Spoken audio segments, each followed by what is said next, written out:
আলাইকুম দর্শক, স্বাগত জানাচ্ছি আরটিভি দুপুরের সংবাদে। আপনাদের সঙ্গে রয়েছে আমি আফসানা সুরাইয়া। সরকারি কর্মকর্তা কর্মচারীদের মহার্ঘ ভাতা প্রদানের সিদ্ধান্ত নিয়েছে সরকার। এই ভাতা পরিমাণে নিচের শ্রেণীর চাকরিজীবীরা বেশি পাবে বলে জানিয়েছেন জনপ্রশাসন মন্ত্রণালয়ের সিনিয়র সচিব ডক্টর মোখলেসুর রহমান। সকালে সচিবালয়ে সাংবাদিকদের এসব কথা বলেন। তিনি বলেন, সেজন্য প্রধান উপদেষ্টার মুখ্য সচিবকে প্রধান করে একটি কমিটি গঠন করা হয়েছে। তবে পেনশনাররাও মহার্ঘ ভাতা পাবেন। সচিব বলেন, পদ বঞ্চিতদের নিয়ে বঞ্চিত নিরসনে কমিটি প্রতিবেদনের আলোকে সরকার যখন নির্দেশ দিবে এটি বাস্তবায়ন করা হবে। 764 জনকে পদ মর্যাদা ও আর্থিক ক্ষতিপূরণ পুষিয়ে দেওয়ার সুপারিশ করেছে বঞ্চিত কমিটি। 15 দিন টাইম দিয়ে সব মন্ত্রণালয়ের গ্রেড 3 অ্যান্ড অ্যাবভ এদের দরখাস্ত প্রসেস করে সচিবের মাধ্যমে আমাদের এখানে পাঠাবে। অতএব আমাদের যে কমিটিটা করা হয়েছে এটা জমা দেওয়ার পরে যে শেষ হয়ে গেছে তা না। এই একটা 15 দিন টাইম দিচ্ছি। এই টাইম সব মন্ত্রণালয় থেকে আসলে গোছায় আমরা ওই কমিটিকে দেবো।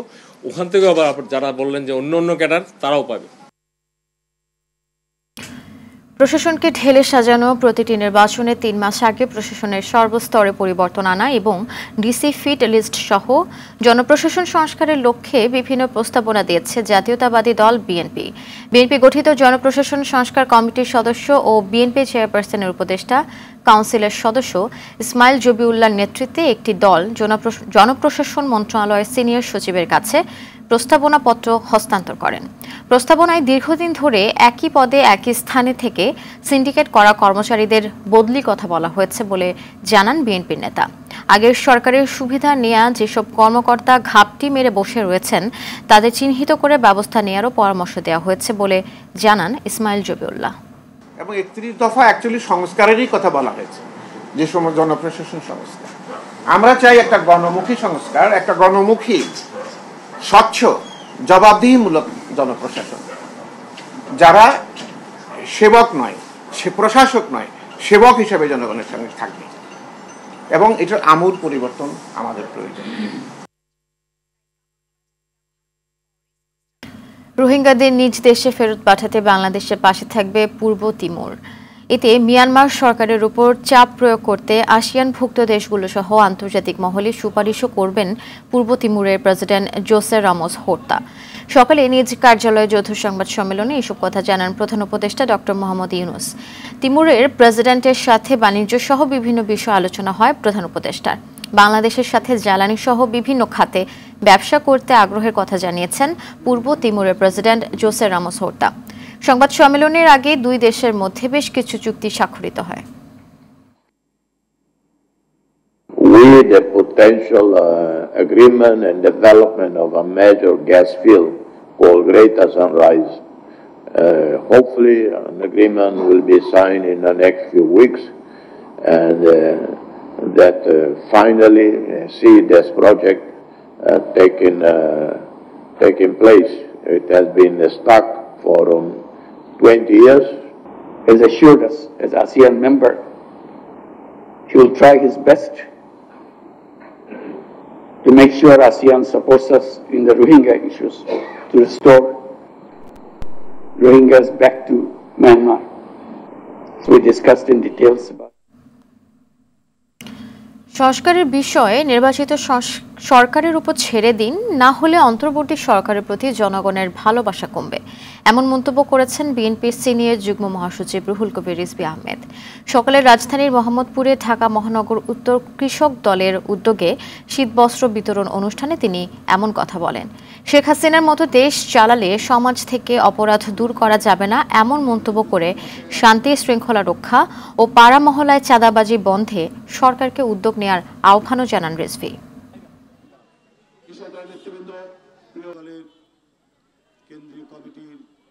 মাননীয় উপদেষ্টাকে বলবো, আপনার এই সমস্ত কথাবার্তা সেই মঈনুদ্দিন ফখরুদ্দিনরা যেভাবে করেছেন সেই করার তাদেরই আমরা আরেকটা পুনরুজ্জীবন দেখছি, একটা রিপিটেশন দেখছি। প্রকৃত সংস্কার করলে তো নির্বাচন এবং গণতন্ত্রের যে অপরিহার্য উপাদানগুলো, আইনের শাসন ইত্যাদিগুলো তো আপনার বিলম্ব হওয়ার কথা নয়।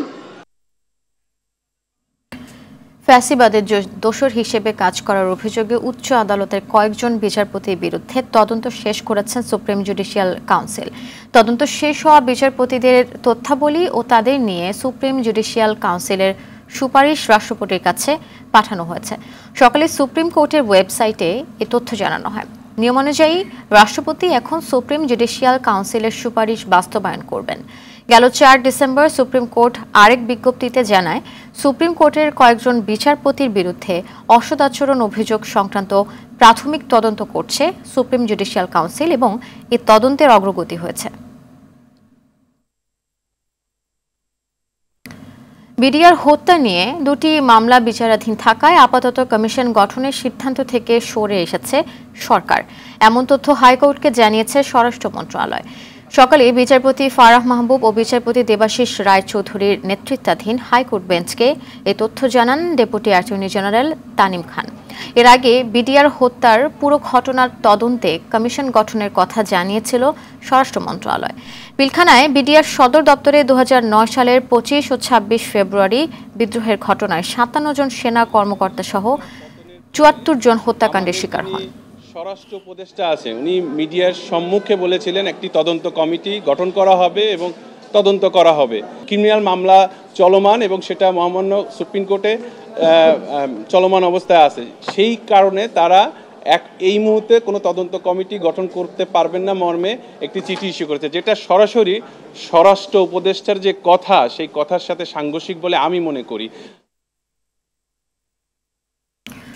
জুলাই গণহত্যা মামলায় জিজ্ঞাসাবাদের জন্য যাত্রাবাড়ী থানার সাবেক ওসি আবুল হাসানকে ধানমন্ডি আন্তর্জাতিক অপরাধ ট্রাইব্যুনালের তদন্ত সংস্থার কার্যালয়ে নিয়ে আসা হয়েছে। সকাল 9টায় তাকে কাশিমপুর থেকে ধানমন্ডি সেফ হোমে নিয়ে আসা হয়।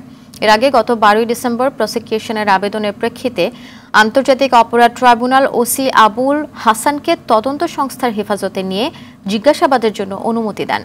গত 20 জুলাই ছাত্র জনতার আন্দোলনের সময় যাত্রাবাড়ির কাজলায় কলেজ ছাত্র ইমাম হাসান তাইম হত্যার ঘটনায় ওসি আবুল হাসানকে গ্রেপ্তার দেখানো হয়। গত 16 সেপ্টেম্বর কক্সবাজারের টেকনাফ 16 আর্মড পুলিশ ব্যাটালিয়ন থেকে গ্রেফতার করা হয় এই পুলিশ কর্মকর্তাকে।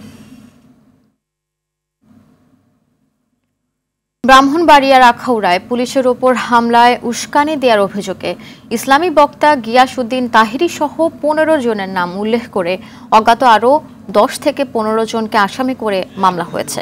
এরই মধ্যে 3 জনকে গ্রেপ্তার করে জেল হাজতে পাঠানো হয়েছে।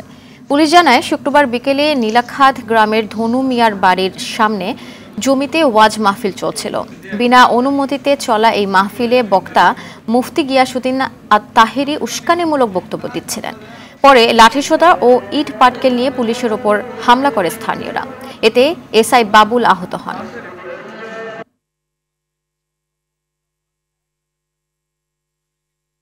বাংলাদেশে ভারতীয় সব টিভি চ্যানেলের সম্প্রচার বন্ধ চেয়ে হাইকোর্টে রিটের শুনানি জানুয়ারিতে অ্যাটর্নি জেনারেলের উপস্থিতিতে হবে বলে জানিয়েছেন হাইকোর্ট। বিচারপতি ফাহমিদা কাদেরের নেতৃত্বাধীন হাইকোর্ট বেঞ্চে রিটের বিষয়টি শুনানির জন্য উপস্থাপন করা হলে এই আদেশ দেওয়া হয়। রিটে তথ্য মন্ত্রণালয়, স্বরাষ্ট্র মন্ত্রণালয়, বিআরটিসি সহ সংশ্লিষ্টদের বিবাদী করা হয়েছে। রিটে কেবল টেলিভিশন নেটওয়ার্ক পরিচালনা আইন 2006-এর 29 ধারা মোতাবেক ভারতীয় সব টিভি চ্যানেলের সম্প্রচার নিষিদ্ধ করতে নির্দেশনা চাওয়া হয়েছে। একই সঙ্গে বাংলাদেশে ভারতীয় টিভি চ্যানেলের সম্প্রচার বন্ধে কেন নির্দেশনা দেওয়া হবে না তা জানতে চেয়ে রুল জারির আর্জি জানানো হয়েছে। ফ্রি টু এয়ার চ্যানেল আনতে হলে বাংলাদেশ ব্যাংকের অনুমতি লাগবে, এটা 7 ধারা বলা আছে আমাদের কেবল টেলিভিশন আইনের, সেখানে নাই। তো আমি বলছি সেখানে আমরা যেখানে আসে না আসে আমরা বলেছি যে এইগুলো আমাদের অবৈধ এবং বিশেষ করে আমাদের কতগুলো 10 ধারা 9 ধারা এগুলো লঙ্ঘনী হচ্ছে, তার বিশৃঙ্খলা সৃষ্টি করছে এবং সমাজে একটা যে বিভিন্ন কন্টেন্টগুলো তৈরি করে এখানে পাঠায় এগুলো সঠিক না। তাছাড়া ইদানিং আমাদের দেশে যেমন আমাদের আইনজীবী মারা হত্যা হলো ইসকন কি জানি সদস্য মইয়া করে, অর্থাৎ তারা উস্কানিমূলক বক্তব্যগুলো দিচ্ছে, এগুলো আমাদের দেশের শান্তি শৃঙ্খলা অখণ্ডতা নষ্ট হয়। এই জন্য আমি রিটটা করেছি জনস্বার্থে। হজ এজেন্সিজ অ্যাসোসিয়েশনে প্রশাসক নিয়োগ অবৈধ বলে রায় দিয়েছেন হাইকোর্ট। সকালে বিচারপতি ফাতেমা নজিব ও বিচারপতি শিকদার মাহমুদুর রহমানের হাইকোর্ট বেঞ্চ এই বিষয়ে দেয়া রুলে নিষ্পত্তি করে এই রায় প্রদান করেন। একই সঙ্গে নির্বাচিত কমিটি দায়িত্ব পালন করবেন বলে রায়ে জানিয়ে দেওয়া হয়েছে। এর আগে বাণিজ্য মন্ত্রণালয়ে যুগ্ম সচিব মোহাম্মদ দাউদুল ইসলামকে হাবের প্রশাসক নিয়োগ করা হয়। আদালতে বৈষম্য বিরোধী হজ এজেন্সির পক্ষে শুনানি করেন জ্যেষ্ঠ আইনজীবী ব্যারিস্টার রুহুল কুদ্দুস কাজল। ব্যারিস্টার মুস্তাফিজুর রহমান খান। হাবের পক্ষে শুনানিতে অংশ নেন জ্যেষ্ঠ আইনজীবী জয়নুল আবেদিন ও আইজিবির মোহাম্মদ শিশির মনির। হাজিরা 3 কিলোমিটার দূরে থাকবেন। মক্কা শরীফ থেকে আমরা রিটে চ্যালেঞ্জ করেছিলাম। আজকে হাইকোর্ট বিভাগ সভাপতি অভিযোগ পাওয়ার সাথে সাথে তিনি পদত্যাগ করে চলে যান, নতুন করে আবার কমিটি গঠিত হয়। সুতরাং 5 আগস্টের পরে যে নতুন কমিটি গঠিত হয়েছে আগের জন চলে যাওয়ার পরে, তাদের বিরুদ্ধে অপরপক্ষ সুনির্দিষ্ট কোনো অভিযোগ আনতে পারেননি। তারা কি আর্থিক কেলেঙ্কারি করেছেন, তারা কি আইন অমান্য করেছেন, তারা কি গঠনতন্ত্র লঙ্ঘন করেছেন, কোনো কিছুই আনতে পারেননি। এগুলো সকল কিছু বিবেচনা করেই আজকে হাইকোর্ট বিভাগ প্রশাসক নিয়োগের আদেশটাকে অবৈধ ঘোষণা করেছেন। জনগণের স্বাস্থ্যসেবা নিশ্চিত করতে ও স্বাস্থ্য অধিদপ্তরের নীতিগত সিদ্ধান্ত বাস্তবায়নে দ্রুততম সময়ে 42তম বিশেষ বিসিএসে উত্তীর্ণদের নিয়োগ দানের দাবি জানিয়েছে বঞ্চিত চিকিৎসকরা। দুপুরে জাতীয় প্রেস ক্লাবে আয়োজিত সংবাদ সম্মেলনে এ দাবি জানান তারা। ডেঙ্গু সহ নানা মৌসুমি রোগে দেশের বেশিরভাগ স্বাস্থ্য কমপ্লেক্সে ডাক্তার স্বল্পতায় চিকিৎসা ব্যাহত হলেও বিশেষ বিসিএস এর মাধ্যমে 1919 জনকে চূড়ান্ত করেও নিয়োগ না দেয়া জনগণের প্রতি জুলুম বলে অভিহিত করেন তারা। গাজীপুরের শিববাড়ি থেকে বিমানবন্দর পর্যন্ত বিআরটিএ সড়কটি উদ্বোধন করেছেন রেলপথ উপদেষ্টা মোহাম্মদ ফাউজুল কবির খান। সকালে শিববাড়ি প্রান্তে উদ্বোধন শেষে এই সড়কে যানবাহন চলাচল শুরু হয়। প্রথম পর্যায়ে বিআরটিসির 10টি বাস সার্বক্ষণিক চলাচল করবে। পর্যায়ক্রমে বাসের সংখ্যা বৃদ্ধির পাশাপাশি অন্য গণপরিবহনগুলোতে চলাচল করতে পারবে। 2012 সালে ঢাকা ময়মনসিংহ মহাসড়কে যানজট নিরসনে প্রায় 20 কিলোমিটার দীর্ঘ এই সড়ক নির্মাণের উদ্যোগ নেওয়া হয়। এই প্রকল্পে ব্যয় ধরা হয় প্রায় 2040 কোটি টাকা। পরে উপদেষ্টা জয়দেবপুর থেকে কমলাপুর পর্যন্ত 2 জোড়া কমিউটার ট্রেন উদ্বোধন করেন।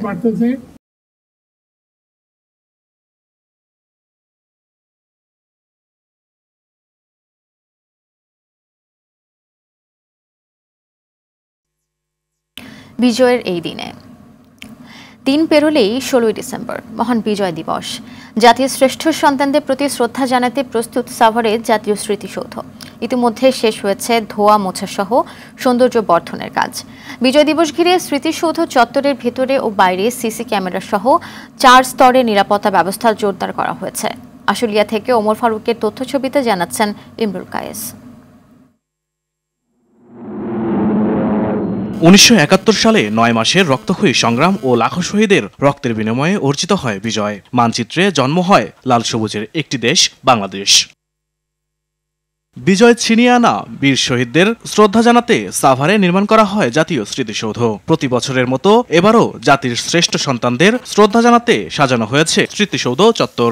ধোয়া মোছা সহ সৌন্দর্য বর্ধনে তুলির আঁচড়ে রাঙানো হয়েছে চত্বরের স্থাপনা। লেক সংস্কার, ল্যাম্পপোস্ট, ঝাড়বাতি, ঝর্ণাধারা মেরামতের পাশাপাশি মুক্ত মঞ্চ, অভ্যর্থনা কেন্দ্র ও সবুজ উদ্যানকে পরিপাটি করতে ফুলবাগানগুলোর পরিচর্যার কাজ শেষ হয়েছে। জাতীয় স্মৃতিসৌধে সৌন্দর্য বর্ধনের জন্য বিভিন্ন রকমের ফুলের চারা রোপণ করতেছি, প্রেসার মেশিন দিয়ে ধোয়া মোছা করতেছি। খুব ভালো লাগতেছে কাজ করে। এখানে ফুল গাছগুলোতে পানি দেওয়া হচ্ছে, পরে যে ঘাস মারা যাচ্ছে ঘাসে পানি দেওয়া হচ্ছে, ঝাড়ু মারো দিয়ে পরিষ্কার করতেছি। জাতীয় স্মৃতিসৌধে বীর শহীদদের শ্রদ্ধা জানাতে সব ধরনের প্রস্তুতি সম্পূর্ণ করা হয়েছে বলে জানান এই কর্মকর্তা। আমরা গণপূর্ত অধিদপ্তরের পক্ষ থেকে পুরো স্মৃতিসৌধ কমপ্লেক্স সকল কার্যক্রম আমরা সম্পন্ন করেছি। মহামান্য রাষ্ট্রপতি, মাননীয় প্রধান উপদেষ্টা সহ লক্ষ লক্ষ জনতার শ্রদ্ধা নিবেদনের জন্য পুরোপুরি প্রস্তুত রয়েছে। বিজয় দিবস ঘিরে স্মৃতিসৌধ চত্বরের ভেতরে ও বাহিরে সিসি ক্যামেরা, কয়েকশো নিরাপত্তা কর্মী নিয়োজিত সহ বাড়ানো হয়েছে সার্বক্ষণিক গোয়েন্দা নজরদারি। সাভার স্মৃতিসৌধ কেন্দ্রিক নয়, তার আশেপাশে যে জেলাগুলি আছে এসব এলাকা আমাদের নিরাপত্তা বলয়তে চলে আসবে। সকল স্তরের নিরাপত্তা আমরা রেখেছি। রাষ্ট্রপতি, প্রধান উপদেষ্টা, অন্যান্য উপদেষ্টা, সচিব ও কূটনৈতিক সহ গুরুত্বপূর্ণ ব্যক্তিবর্গে শ্রদ্ধা নিবেদন শেষে জনসাধারণের জন্য খুলে দেওয়া হবে জাতীয় স্মৃতিসৌধ প্রাঙ্গণ। ইমরুল কায়েস, আরটিভি।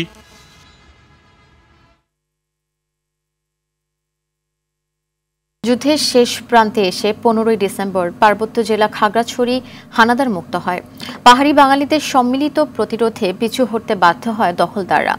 তারা টিকতে না পেরে গহীন পাহাড়ের দিকে পালিয়ে যায়। যাওয়ার আগে অসংখ্য মানুষকে হত্যা ও ঘরবাড়ি জ্বালিয়ে দেয় তারা। সকালে স্বাধীন বাংলাদেশের লাল সবুজের পতাকা উত্তোলন করেন দোস্ত মোহাম্মদ চৌধুরী। এ সময় কমান্ডার অশোক চৌধুরী বাবুল, মহসাদ হোয়াই চৌধুরী, জুলু মার্মা সহ অনেকে উপস্থিত ছিলেন। বিজয়ের আনন্দ উদযাপনে রাস্তায় নেমে আসে জনতা।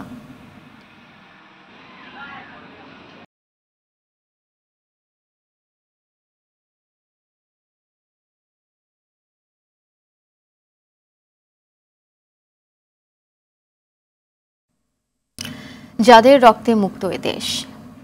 বাংলাদেশের ইতিহাসে গৌরবোজ্জ্বল অধ্যায় ৭১-এর মহান মুক্তিযুদ্ধ। লাখো যোদ্ধার বীরত্বের জন্ম হয়েছে স্বাধীন সার্বভৌম এই দেশের। ৫৩ বছর পরে আবারও তরুণদের বীরত্বে মুক্ত হল বাংলাদেশ। যাদের আত্মত্যাগ আর বীরত্বে মুক্তির স্বাদ পেল দেশের মানুষ, তাদেরই একজন ২৪শে জুলাই বিপ্লবে হাত হারানো আহত যোদ্ধা আতিকুল ইসলাম। আজ শুনব তার যুদ্ধ জয়ের গল্প।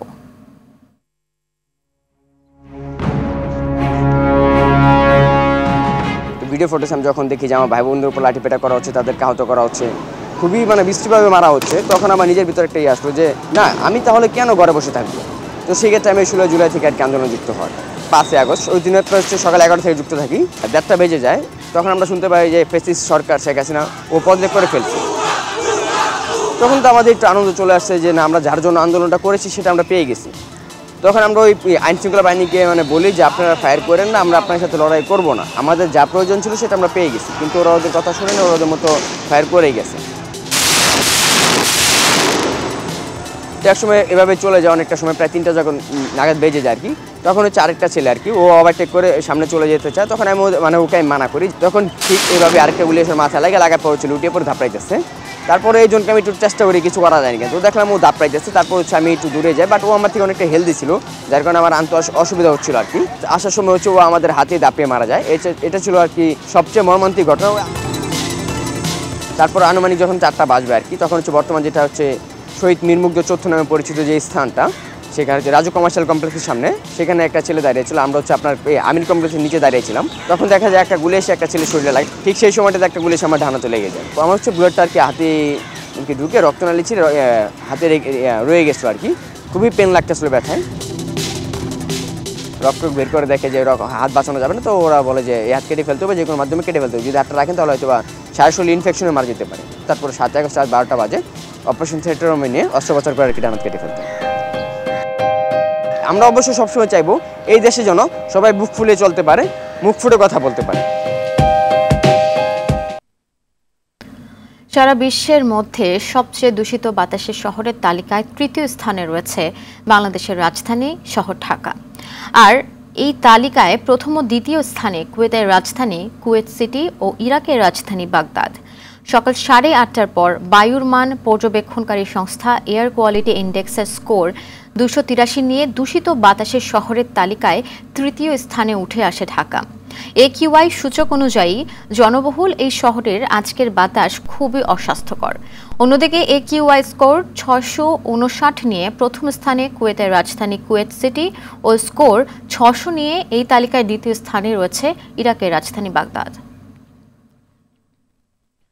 কক্সবাজারের টেকনাফ থেকে মালয়েশিয়া পাচারকালে নারী শিশুসহ 30 রোহিঙ্গাকে উদ্ধার করেছে পুলিশ। এ ঘটনায় পাচারকারী চক্রের কাউকে আটক করতে পারেনি তারা। টেকনাফ থানার ভারপ্রাপ্ত কর্মকর্তা মোহাম্মদ গিয়াসউদ্দিন জানান, গোপন সংবাদের ভিত্তিতে শনিবার সদর ইউনিয়নের লম্বরিপাড়া এলাকায় অভিযান চালানো হয়। এ সময় মালয়েশিয়ায় পাচারের উদ্দেশ্যে জড়ো করা 15 জন পুরুষ, 7 জন নারী ও 8 শিশুকে উদ্ধার করা হয়। পুলিশের উপস্থিতি টের পেয়ে কয়েকজন পাচারকারী পালিয়ে যায়। তাদের ধরতে অভিযান চলছে বলেও জানান তিনি।